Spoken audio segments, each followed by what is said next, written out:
وسلم على رسوله الكريم أما بعد فأعوذ بالله من الشيطان الرجيم بسم الله الرحمن الرحيم سبحان اللہ. وَلَقَدْ آتَيْنَا دَاوُودَ مِنَّا فَضْلًا يَا جِبَالُ أَوِّبِي مَعَهُ وَالطَّيْرَ وَأَلَنَّا لَهُ الْحَدِيدَ أَنِ اعْمَلْ سَابِغَاتٍ وَقَدِّرْ فِي السَّبْتِ وَاعْمَلُوا صَالِحًا إِنِّي بِمَا تَعْمَلُونَ بَصِيرٌ. سبحان اللہ. آمنت بالله صدق الله مولانا العظيم وبلغنا رسوله النبي الأمين الكريم ونحن على ذلك لمن الشاهدين والشاكرين والحمد لله رب العالمين. سبحان اللہ. إن الله وملائكته يصلون على النبي نبی. يا أيها الذين آمنوا صلوا عليه وسلموا تسليما. اللهم صل على سيدنا مولانا محمد وعلى آل سيدنا مولانا محمد وبارك وسلم صلاة وسلاما عليك يا سيدي يا رسول الله وعلى آلك وأصحابك يا سيدي يا حبيب الله. بلغ العلا بكماله كشف الدجى بجماله حسنت جميع خصاله صلوا عليه وآله. يا صاحب الجمال ويا سيد البشر من وجهك المنير لقد نور القمر لا يمكن الثناء كما كان حقه بعد الخدا بزرگتوی قصہ مختصر. حضرات محترم، قرآن مجید فرقان حمید کی سورہ سبا سے 2 آیات مبارکہ آپ حضرات کے سامنے تلاوت کرنے کا شرف حاصل کیا ہے. ان آیات میں حضرت داؤد علیہ السلام کا ذکر ہے. حضرت داؤد علیہ السلام کا ذکر، پھر آپ کے بیٹے حضرت سلیمان علیہ السلام کا ذکر، اور اسی تناظر میں انشاءاللہ نبی کریم صلی اللہ علیہ وسلم کا ذکر پاک اور آپ کی شان پاک جو ہے وہ آئندہ جمعوں میں آپ حضرات کے گوش گزار کی جائے گی. اللہ تبارک و تعالیٰ نے ارشاد فرمایا وَلَقَدْ آتَيْنَا دَاوُودَ مِنَّا فَضْلًا. سبحان اللہ. اور بے شک ہم نے داؤد علیہ السلام کو اپنی جناب سے، اپنی طرف سے فضل عطا کیا، اپنا فضل فرمایا انہیں. یا جبال اوبی معه والطیر، پہاڑوں کو اور پرندوں کو حکم دیا کہ اے پہاڑوں اور اے پرندوں تم بھی حضرت داؤد علیہ السلام کے ساتھ مل کر میرا ذکر کرو۔ بے شک حضرت داؤد علیہ السلام جب ذکر کرتے تو پہاڑ بھی زبان حال سے تو ذکر کرتے ہی ہیں نا، لیکن وہاں حسی اور سماعی ذکر پہاڑ بھی کرتے تھے جو سب سنتے تھے، اور پرندے بھی آپ کے ساتھ مل کے ذکر کرتے تھے۔ وَأَلَنَّا لَهُ الْحَدِيدَ، اللہ تبارک و تعالیٰ نے فرمایا کہ ہم نے حضرت داؤد علیہ السلام کے لیے لوہا نرم کر دیا تھا۔ لوہا ایسے نرم جیسے گوندا ہوا آٹا ہوتا ہے کہ جیسے چاہے اس کو موڑا جائے اور جو چیز چاہے اس سے بنائی جائے۔ أَنِ اعْمَلْ سَابِغَاتٍ وَقَدِّرْ فِي السَّرْدِ، حضرت داؤد علیہ السلام زریں بناتے تھے۔ زرہ ایک قسم کا لباس ہوتا تھا، جس طرح یہ جیکٹ ہوتی ہے اس طرح کی ایک قمیض قسم کی ایک چیز ہوتی تھی، لوہے کی بنی ہوئی، جو کہ جنگ میں پہنی جاتی تھی تاکہ مخالف کی تیر اور تلوار اور نیزے کا وار جسم پر آنے سے روکا جائے۔ حضرت داؤد علیہ السلام زریں بناتے تھے۔ اللہ تبارک و تعالیٰ نے فرمایا أَنِ اعْمَلْ صَابِغَاتٍ وَقَدِّرْ فِي السَّرْدِ، کہ آپ مکمل زریں بنائیں اور مناسب انداز میں ان کی کڑیاں جوڑیں۔ وَاعْمَلُوا صَالِحًا، اور نیک عمل کرتے رہو۔ اجتماعی طور پر سب کو حکم دیا کہ دنیاوی کام دھندے بھی ضروری ہیں، لیکن دنیاوی کام دھندوں میں مشغول ہو کے اللہ کی یاد، اللہ کے ذکر اور اللہ تبارک و تعالیٰ کی طرف سے عائد کردہ فرائض سے غافل نہ ہو جاؤ۔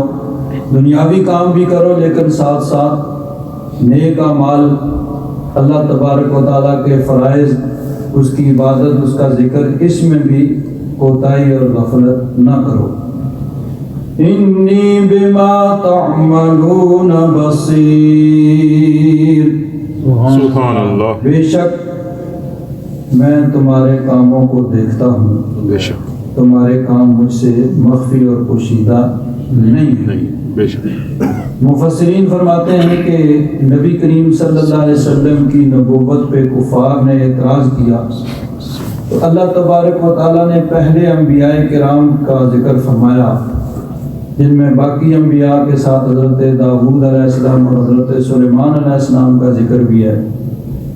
تو یہ ان کا ذکر، ان کے معجزات، ان کے کمالات کو بیان کر کے گویا یہ بتایا کہ نبی کریم صلی اللہ علیہ وسلم کوئی پہلے نبی نہیں ہے کہ پہلے کوئی نبی دنیا میں نہیں آیا۔ اللہ تبارک و تعالیٰ کا طریقہ یہ ہے، سنت الہیہ یہ ہے کہ اللہ تبارک و تعالیٰ اپنے بندوں کی رہنمائی کے لیے انبیاء کرام کو بھیجتا رہا ہے۔ تو نبی کریم صلی اللہ علیہ وسلم کی نبوت پر اعتراض کا اس صورت میں جواب دیا۔ حدیث پاک میں آتا ہے کہ حضرت آدم علیہ السلام، اللہ تبارک و تعالیٰ نے حضرت آدم علیہ السلام کو جب پیدا کیا تو ان کی پشت پہ ہاتھ پھیرا تو ان کی پشت سے ان کی اولاد کی وہ تمام روحیں جڑ گئیں جن کو قیامت تک پیدا ہونا تھا۔ اللہ تبارک و تعالیٰ نے جن کو قیامت تک پیدا کرنا تھا، اور ان میں سے ہر انسان کی دو آنکھوں کے درمیان نور کی ایک چمک تھی۔ پھر وہ سب روحیں حضرت آدم علیہ السلام پر پیش کی گئیں۔ حضرت آدم علیہ السلام نے عرض کیا، یا رب ذوالجلال یہ کون لوگ ہیں؟ فرمایا یہ تمہاری اولاد ہے جو یعنی قیامت تک پیدا ہونے والی ہے۔ بے شک حضرت آدم علیہ السلام نے ان میں سے ایک شخص کو دیکھا جس کی آنکھوں کے درمیان کی چمک ان کو بہت پیاری لگی۔ پوچھا یا رب ذوالجلال یہ کون ہے؟ فرمایا یہ تیری اولاد کی آخری امتوں میں سے ایک شخص ہے، اس کا نام داؤد ہے۔ حضرت آدم علیہ السلام نے عرض کیا کہ یا رب ذوالجلال اس کی عمر کتنی ہے؟ اللہ تبارک و تعالیٰ نے فرمایا کہ ان کی عمر 60 سال ہے۔ حضرت آدم علیہ السلام نے عرض کیا کہ یا رب ذوالجلال میری عمر میں سے 40 سال کم کر کے ان کو دے دے۔ حضرت آدم علیہ السلام نے اپنی عمر کے 40 سال حضرت داؤد علیہ السلام کے لیے اللہ تعالیٰ کی بارگاہ میں پیش کر دی۔ اب ترمذی شریف کی روایت جو ہے وہ اتنی ہے۔ بعض روایات میں یہ ہے کہ جب حضرت آدم علیہ السلام کے وصال کا وقت آیا، حضرت ملک الموت جب آپ کی روح نکالنے کے لیے آئے تو حضرت آدم علیہ السلام نے فرمایا بھئی ابھی تو میری عمر کے 40 سال باقی ہیں، اب پہلے ہی آ گئے۔ حضرت ملک الموت اللہ تعالیٰ کی بارگاہ میں عرض کرتے ہیں یا رب ذوالجلال تیرا نبی حضرت آدم علیہ السلام تو کہہ رہے ہیں کہ 40 سال ابھی باقی ہیں میری عمر کے، تیرا حکم ہے میں ان کی روح نکالوں۔ تو اللہ تبارک و تعالیٰ نے فرمایا کہ اے ملک الموت حضرت آدم علیہ السلام کو یاد کراؤ، وہ بھول چکے ہیں کہ وہ 40 سال اپنی عمر کے اپنے اولاد میں سے حضرت داؤد علیہ السلام کو دے چکے ہیں، بے شک لیکن وہ اس کو بھول چکے ہیں۔ تو حضرت داؤد علیہ السلام کو حضرت آدم علیہ السلام نے اپنی عمر میں سے 40 برس وہ عطا فرمائے۔ حضرت داؤد علیہ السلام اللہ تبارک و تعالیٰ کے برگزیدہ پیغمبر اور نبی ہیں، اور آپ کے بیٹے حضرت سلیمان علیہ السلام بھی نبی اور رسول ہیں۔ اور حضرت داؤد علیہ السلام کو اللہ تعالیٰ نے فرمایا وَلَقَدْ آتَيْنَا دَاوُودَ مِنَّا فَضْلًا، ہم نے داؤد علیہ السلام کو اپنی جناب سے فضل عطا فرمایا۔ اب یہ فضل کے متعلق مفسرین کرام یہ لکھتے ہیں کہ حضرت داؤد علیہ السلام کو اللہ تبارک و تعالیٰ نے گوشہ گمنامی سے نکالا اور نبوت عطا فرمائی، حکومت عطا فرمائی، امارت عطا فرمائی۔ واقعہ یہ ہوا کہ حضرت داؤد علیہ السلام سے پہلے جو نبی تھے ان کی بارگاہ میں ان کی قوم نے عرض کیا کہ آپ ایک ہمارا امیر مقرر کریں جس کی سرکردگی میں ہم اپنے دشمن سے جنگ کریں۔ تو وہ نبی فرمانے لگے قال هل عسيتم إن كتب عليكم القتال ألا تقاتلوا، کہیں ایسے نہ ہو کہ اب تو تم کہہ رہے ہو کہ امیر مقرر کرو ہم دشمن سے لڑیں گے، لیکن جب تم پر جہاد فرض ہو اور لڑائی کے لیے تمہیں کہا جائے تو پھر تم بیٹھ جاؤ، بزدلی کا مظاہرہ کرو۔ قالوا وما لنا الا نقاتل في سبيل الله وقد اخرجنا من ديارنا وابنائنا، سبحان اللہ۔ کہنے لگے ہم کیوں نہیں لڑائی کریں گے، ہمیں اپنے گھروں سے نکالا گیا، اہل و عیال سے نکالا گیا، ہمیں ہماری اولادوں کو بے دخل کیا گیا، ہمارے شہروں سے ہمارے ملک سے ہمیں نکالا گیا، جلا وطن کیا گیا، تو ہم کیوں نہیں لڑائی کریں گے۔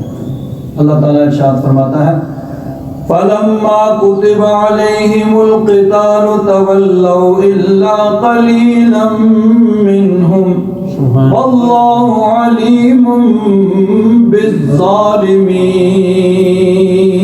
سبحان اللہ۔ اللہ تعالیٰ ارشاد فرماتا ہے کہ جب جہاد فرض کیا گیا، لڑائی کا حکم دیا گیا، تو پھر وہی ہوا جس کا خدشہ تھا، جو نہیں ہونا تھا، یعنی تولوا، وہ پیٹ پھیر گئے، الا قلیلا منہم، کچھ لوگ ثابت قدم رہے، باقی جو ہیں سب نے وہاں سے روگردانی کی۔ حضرت وہ جو نبی اس زمانے میں تھے انہوں نے اللہ تعالیٰ کے حکم کے مطابق ایک شخص اس کو امیر مقرر کیا. وقال لهم نبيهم ان اللہ قد بعث لكم طالوت ملکا. طالوت ایک شخص تھا، اس کو امیر مقرر کیا. وہ جو نبی علیہ السلام تھے انہوں نے فرمایا کہ اللہ تعالیٰ نے اس کو تمہارا امیر مقرر کیا ہے، اس کی سرکردگی میں تم جا کے دشمن سے لڑو، جہاد کرو. اب پہلے تو انہوں نے ان کی جو مقرر کیا گیا تھا امیر، اس کی امارت پہ اعتراض کیا، بھئی یہ کیوں امیر بن گیا، اس کے پاس تو مال و دولت نہیں ہے، اس کے پیچھے تو لاؤ لشکر نہیں ہے. امیر تو اس کو ہونا چاہیے تھا جس کے پاس خیش قبیلہ ہو، پیچھے اس کے لشکر، اس کے رشتہ داروں کا، دوستوں کا، عزیزوں کا کھڑا ہو، اور اس کے پاس مال و دولت کی کثرت ہو. قالوا انا يكون له الملك علينا وَنَحْنُ أَحَقُّ بِالْمُلْكِ مِنْهُ وَلَمْ يُؤْتَ سَعَةً مِّنَ الْمَالِ. سبحان اللہ. کہنے لگے ان کو کیسے عمارت مل گئی، یہ کیسے بادشاہ بن گئے، بادشاہ تو ہمیں ہونا چاہیے، ان کے پاس مال نہیں ہے، ان کے پاس لشکر نہیں ہے. قَالَ إِنَّ اللَّهَ اصْطَفَاهُ عَلَيْكُمْ وَزَادَهُ بَسْطَةً فِي الْعِلْمِ وَالْجِسْمِ. اللہ تعالیٰ نے ان کو جو امیر مقرر کیا گیا ہے تو ان کی جسمانی قوت اور ان کی علم و حکمت کی وجہ سے، یعنی امارت کے لیے خیش قبیلے کا یا مال و دولت کا ہونا ضروری نہیں ہے، بلکہ اس کے لیے کیونکہ جہاد کرنا ہے تو جسمانی قوت اور علم و حکمت کا ہونا ضروری ہے، اور وہ ان کے پاس موجود ہے. اور اصل بات یہ ہے واللہ یؤتی ملکہ من یشاء واللہ واسع علیم. سبحان اللہ. اللہ تبارک و تعالیٰ جس کو چاہتا ہے اپنا ملک دیتا ہے، حکومت دیتا ہے. اللہ تبارک و تعالیٰ وسعت والا اور حکمت والا ہے. پھر انہوں نے کہا جی اس کی بادشاہت کی، امارت کی کوئی نشانی بتائیے. نشانی بھی مل گئی. اب حضرت طالوت وہ لشکر لے کر دشمن سے لڑنے کے لیے چلے. طویل واقعہ ہے، مختصر یہ کہ جا کے لڑائی ہوئی. جو ظالم بادشاہ مخالف تھا اس کا نام تھا جالوت، اور جو مسلمانوں کی طرف سے امیر مقرر ہوئے تھے ان کا نام تھا طالوت، طا کے ساتھ اور وہ جیم کے ساتھ جالوت. اور اسی مسلمانوں کے لشکر میں حضرت داؤد علیہ السلام بھی شامل تھے. ایک کم سن لڑکے کی حیثیت سے اس لشکر کے اندر شامل ہوئے. کوئی جانتا بھی نہیں تھا، ایک عام آدمی، ایک عام شخص تھے قوم کے، اور ایک کم سن لڑکے کی حیثیت سے اس لشکر کے اندر شامل ہوئے. اب جب جنگ ہوئی تو حضرت داؤد علیہ السلام نے ہی اس ظالم کافر بادشاہ کو قتل کر دیا. تو اس وجہ سے پھر آپ کی شہرت ہو گئی. وہ جو بادشاہ تھا اس نے اپنی بیٹی کا رشتہ پیش کیا، اور پھر اس کے بعد حضرت داؤد علیہ السلام کو اس کا جانشین مقرر کیا گیا، اور آپ اس کی جگہ اس کے بعد بادشاہ بنے. تو اس طرح اللہ تبارک و تعالیٰ نے گوشہ غلامی سے نکال کے بادشاہت عطا فرمائی، اور نبوت عطا فرمائی، اور حکومت عطا فرمائی، علم و حکمت عطا فرمایا. تو اس کو اللہ تبارک و تعالیٰ نے اپنے فضل سے تعمیر فرمایا کہ روحانی حکومت، نبوت ملی، اور دنیاوی حکومت جو ہے وہ بھی آپ کے پاس تھی. تو اللہ تعالیٰ نے فرمایا وَلَقَدْ آتَيْنَا دَاوُودَ مِنَّا فَضْلًا. حضرت داؤد علیہ السلام کو ہم نے اپنا فضل عطا فرمایا، اور پہاڑوں کو اور پرندوں کو بھی حکم تھا کہ وہ آپ کے ساتھ مل کے ذکر کرے. وَأَلَنَّا لَهُ الْحَدِيدَ. اللہ تعالیٰ فرماتا ہے کہ ہم نے لوہا ان کے لیے نرم کر دیا. أَنِ اعْمَلْ سَابِغَاتٍ وَقَدِّرْ فِي السَّرْدِ. وہ زریں بناتے تھے اور اس کو اللہ تبارک و تعالیٰ نے فرمایا کہ ان کو صحیح طریقے سے بناؤ اور ان کی جو کڑیاں ہیں ان کو صحیح طریقے سے بناؤ۔ یہاں علماء فرماتے ہیں کہ حضرت داؤد علیہ السلام وہ اپنے ہاتھ سے کام کرتے تھے، بادشاہ اور نبی ہونے کے باوجود اپنے ہاتھ سے کام کرتے تھے اور اپنے ہاتھ کی کمائی سے کھاتے تھے۔ اور کام کیا کرتے تھے؟ زرہ بناتے تھے لوہے سے۔ زرہ میں پہلے عرض کر چکا ہوں کہ ایک لباس ہوتا تھا لوہے کا، وہ ایک قمیض یا ایک جیکٹ کی طرح جو جنگ کے اندر پہنا جاتا تھا تاکہ تیر تلوار نیزے کے وار سے جسم کو بچایا جا سکے۔ تو حضرت داؤد علیہ السلام وہ زریں بناتے تھے اپنے ہاتھ سے، ان کو بیچ کر پھر ان کی آمدن سے اپنا گزارا کرتے تھے، یعنی حکومت کی طرف سے ملک کے اس حکومت کے صلہ میں کوئی آپ معاوضہ نہیں لیتے تھے اور تبلیغ و رسالت پہ بھی آپ کوئی معاوضہ نہیں لیتے تھے۔ تو مفسرین اکرام نے فرمایا کہ حضرت داؤد علیہ السلام کے اس ذکر کے اندر اللہ تبارک و تعالیٰ کی طرف سے یہ نکتہ ہے کہ رزق حلال کے لیے کوشش کرنا انبیاء کرام کی سنت ہے، اور اس سے انسان کی عزت میں کوئی کمی واقعہ نہیں ہوتی بلکہ قدر و منزل بڑھتی ہے۔ جو آدمی رزق حلال کے لیے کوشش کرتا ہے چاہے کوئی بھی کام کرے اس وجہ سے اس کی یعنی عزت کے اندر کمی نہیں ہوتی ہے، اس کی خاص طور پر اللہ تبارک و تعالیٰ کی بارگاہ میں اس کا عزت اور وقار اور ہوتا ہے۔ آج زمانے کے معیار بدل گئے ہیں، خاص طور پر ہمارے عرف کے اندر یعنی چھوٹے موٹے کام کرنے والوں کو حقیر سمجھا جاتا ہے، حالانکہ محنت مزدوری کرنا اس میں کوئی حقارت نہیں ہے، کوئی کسی قسم کی کوئی کمی نہیں ہے۔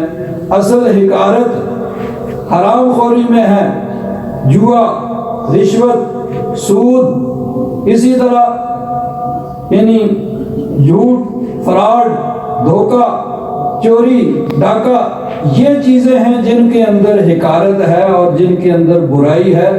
رزق حلال کے لیے کوشش کرنے میں کوئی حقارت نہیں ہے۔ چنانچہ دیکھیے علماء نے لکھا ہے کہ بڑے بڑے بزرگ جو بہت بڑے محدثین مفسرین گزرے ہیں، ان میں سے بعض ایسے بھی ہیں جو یعنی عام قسم کے کام کر کے محنت مزدوری کر کے اپنا یعنی گزر بسر کرتے تھے۔ مثلا ایک بہت بڑے بزرگ گزرے ہیں حضرت احمد بن عمر خصاف، 261 ہجری میں ان کا وصال ہوا، یعنی حضرت امام بخاری کے وصال کے آس پاس ان کا وصال ہوا۔ تو خصاف، خصافہ کا معنی ہوتا ہے جوتیاں مرمت کرنا، تو وہ جوتیاں مرمت کرتے تھے، یعنی موچی کا کام کرتے تھے، اور بڑے فخر سے انہوں نے اپنے نام کے ساتھ یہ لگایا اور خصاف کے نام سے وہ مشہور ہے، یعنی اس میں کوئی میڑا اور کسی قسم کی کوئی کمی نہیں ہے۔ اسی طرح حضرت احمد بن علی رازی جساس 370 ہجری میں وہ فوت ہوئے، اور جسا کا معنی ہوتا ہے چونا کرنا، یہ رنگ کرنا، تو وہ اس وجہ سے جساس کے نام سے مشہور تھے کہ وہ سفیدی کا کام کرتے تھے۔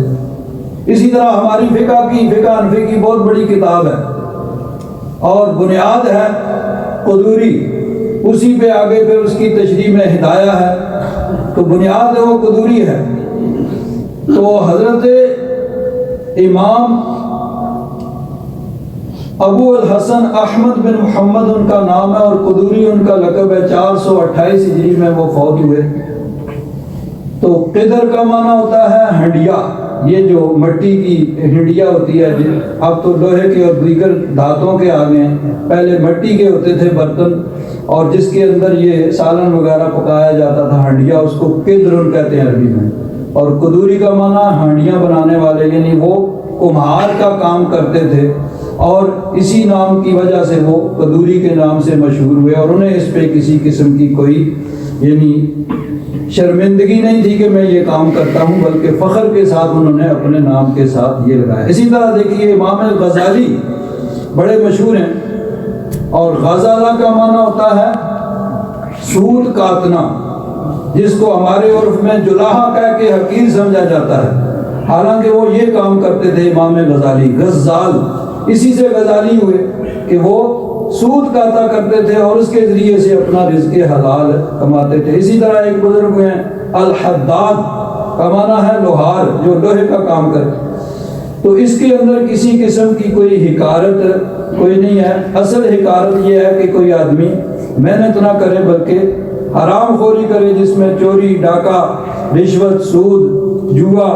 اور جھوٹ، فراڈ، دھوکہ، لوگوں کے حقوق پہ ڈاکہ مارنا، یہ چیز جو ہے برائی ہے اور یہ حقارت کا سبب ہے۔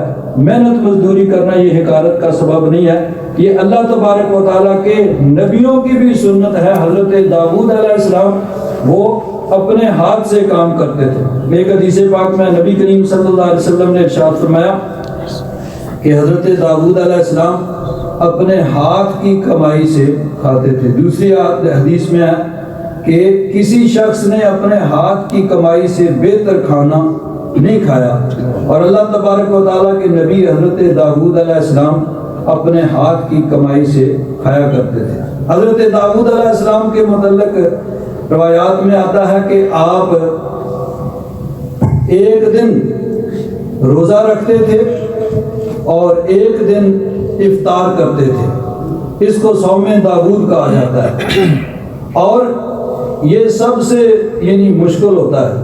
اگر آدمی مسلسل روزے رکھتا رہے تو پھر ایک طبیعت بن جاتی ہے، ایک روٹین بن جاتی ہے، تو پھر وہ اتنا مشکل نہیں رہتا جتنا اس طرح ہوتا ہے کہ ایک دن روزہ رکھے اور ایک دن افطار کرے، تو پھر وہ کوئی اس سلسلے میں روٹین نہیں بنے گی تو وہ مشکل ہوتا ہے۔ اور ظاہر بات ہے کہ اللہ کے حکم پر عمل کرتے ہوئے جتنی تکلیف آدمی اٹھائے گا اس پہ ثواب بھی اس سے زیادہ ہوگا۔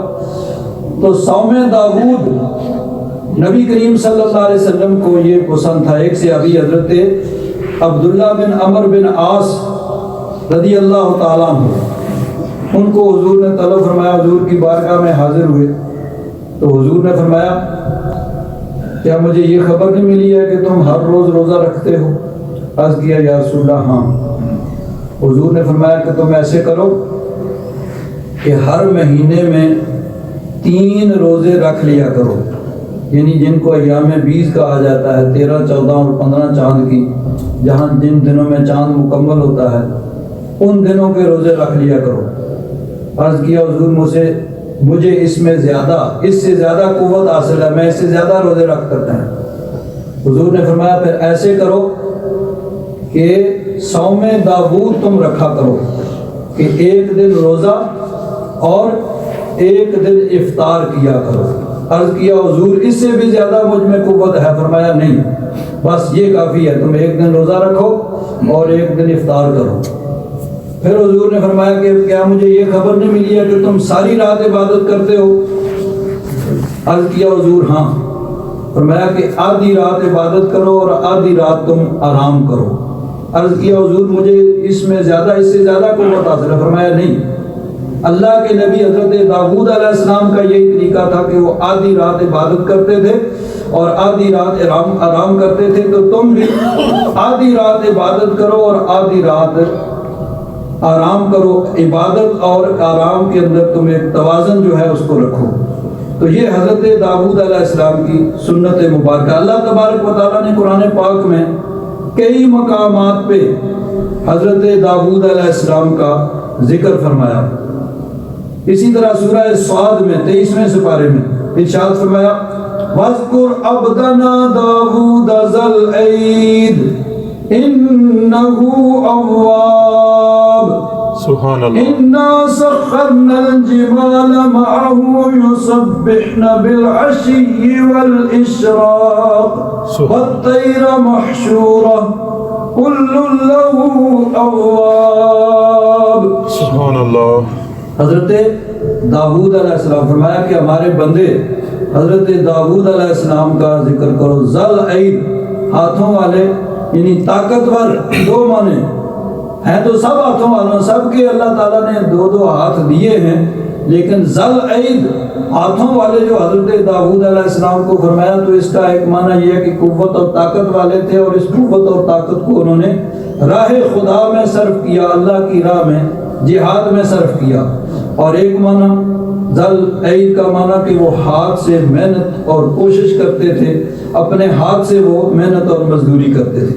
تو ارشاد فرمایا وَاذْكُرْ عَبْدَنَا دَاوُودَ ذَا الْأَيْدِ إِنَّهُ أَوَّابٌ، وہ اللہ کی بارگاہ میں بڑے رجوع کرنے والے تھے، نیکی اور تقوی اور پرہیزگاری والے تھے۔ إِنَّا شَدَدْ وَاذْكُرْ عَبْدَنَا دَاوُودَ ذَا الْأَيْدِ إِنَّهُ أَوَّابٌ إِنَّا سَخَّرْنَا الْجِبَالَ مَعَهُ يُسَبِّحْنَ بِالْعَشِيِّ وَالْإِشْرَاقِ۔ سبحان اللہ۔ فرمایا کہ ہم نے پہاڑ ان کے تابع کر دیے۔ سخر یسخر، تسخیر کا معنی ہوتا ہے تابع کر دینا، کام میں لگا دینا۔ اللہ تعالیٰ فرماتا ہے کہ ہم نے پہاڑ ان کے تابع کر دیے کہ پہاڑ بھی ان کے ساتھ مل کر زبان کال سے، زبان صرف زبان حال سے نہیں، زبان حال سے تو پہاڑ ہر چیز اللہ تعالیٰ کا ذکر کرتی ہے، زبان کال سے ان کے ساتھ مل کر ذکر کرتے تھے، پہاڑ کے سب سنتے تھے، اور پرندے بھی ان کے ساتھ مل کے ذکر کرتے تھے کہ جس کو سب سنتے تھے۔